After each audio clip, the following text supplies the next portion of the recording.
آج اسلام آباد وزیر اعظم ہاؤس میں ایک اہم اجلاس ہوا ہے۔ جی بالکل، ہمارے نمائندے بشیر چودھری وہاں پر موجود ہیں، ان سے جان لیتے ہیں۔ بشیر چودھری بتائے گا، جس عمارت کے باہر آپ کھڑے ہیں کچھ دیر پہلے وہاں پر اندر ایک اجلاس کا انعقاد کیا گیا تھا، اجلاس کا احوال کیا ہے، اپڈیٹس بتائیے گا۔ جی فرور ابراہیم، یہاں آج وزیراعظم سیکریٹریٹ میں، وزیراعظم آفس میں مسلم لیگ نون کی پارلیمانی پارٹی کا اجلاس تھا، جس میں مسلم لیگ نون کے سینٹ اور قومی اسمبلی کے تمام ارکان موجود تھے۔ ویسے تو عموماً وزیراعظم کم ہی اپنے ارکان کو یاد کرتے ہیں، اور شاید یہ پہلی دفعہ ہے جب وزیراعظم نے اپنی ضرورت کے تحت جو ہے وہ اپنے ارکان کو یاد کیا اور آج ان سے خطاب بھی کیا۔ ارکان کو جو ہے وہ JIT کی رپورٹ پر بریفنگ بھی دی گئی، اور اس کے ساتھ ساتھ ان کی آراء بھی سنی گئی، ان کے مشورے بھی لیے گئے، ان سے اعتماد کا جو ووٹ ہے وہ بھی لیا گیا، اور بہت کچھ ہوا آج کے اجلاس میں۔ اور آج کے اجلاس میں جہاں جو وزیراعظم نے اپنے خطاب میں جو ہے وہ کہا کہ فوج سے، اس حوالے سے ہم نے رپورٹ بھی تیار کیا کہ فوج کے ساتھ مل کر جو آپریشن ہے وہ شروع کیا گیا۔ انہوں نے کہا کہ ان کے خلاف اور ان کے خاندان کے خلاف ان کے جو ادوار حکومت تھے ان میں کہیں بھی کرپشن اور کا کوئی کیس جو ہے وہ سامنے نہیں آیا، اور اگر انہوں نے کہا کہ کوئی ایسا کرپشن ہے کا کیس ہے تو وہ سامنے لایا جائے۔ اجلاس میں وزیر اعلیٰ پنجاب، وزیر اعلیٰ بلوچستان اور وزیر اعلیٰ گلگت بلتستان نے تو وزیر اعظم پر اعتماد کا اظہار کیا، لیکن وزیر داخلہ چودھری نثار علی خان آج کے اجلاس میں موجود نہیں تھے۔ یہ رپورٹ دیکھیے۔ وزیر اعظم نواز شریف نے پارلیمانی پارٹی اجلاس سے خطاب کرتے ہوئے کہا کہ JIT رپورٹ میں ایک لفظ بھی ایسا نہیں کہ نواز شریف کسی کرپشن میں ملوث ہوا۔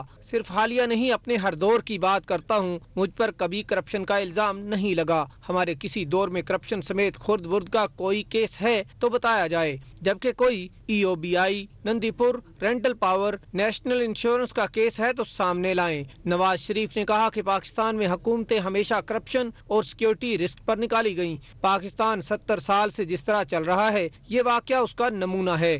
4 سال میں موٹر وے، توانائی کے کھربوں روپے کے منصوبے لگائے، کبھی اصولوں پر سودے بازی نہیں کی، کوئی NRO سائن نہیں کیا۔ میرے آتے ہی مہم شروع کر دی گئی، دھرنے کا کوئی جواز نہ تھا۔ آپ کے مینڈیٹ پر وار ہو رہا ہے، جبکہ یہ تیسرے دھرنے کی تیاری ہے۔ بڑے واقعات ہوئے جو میں مجمع میں نہیں بتا سکتا۔ بعض اوقات دل کرتا ہے سب کچھ بتا دوں، پر ایسا وقت ضرور آئے گا۔ اجلاس میں پارلیمانی رہنماؤں نے متفقہ طور پر وزیر اعظم کا ساتھ دینے کا اعلان کرتے ہوئے کہا کہ اکثریت کی سازش اقلیت کے خلاف ناکام ہوگی۔ پارلیمانی رہنماؤں نے عہد کیا کہ ہم لاکھوں حامیوں اور کروڑوں ووٹرز کے ہمراہ نواز اور شہباز شریف کے ساتھ ہیں۔ بشیر چودھری، 24 نیوز، اسلام آباد۔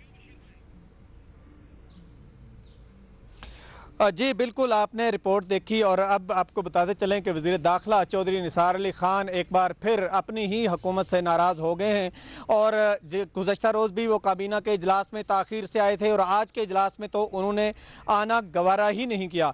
وزیر داخلہ کی ناراضگی کے حوالے سے دیکھتے ہیں یہ رپورٹ۔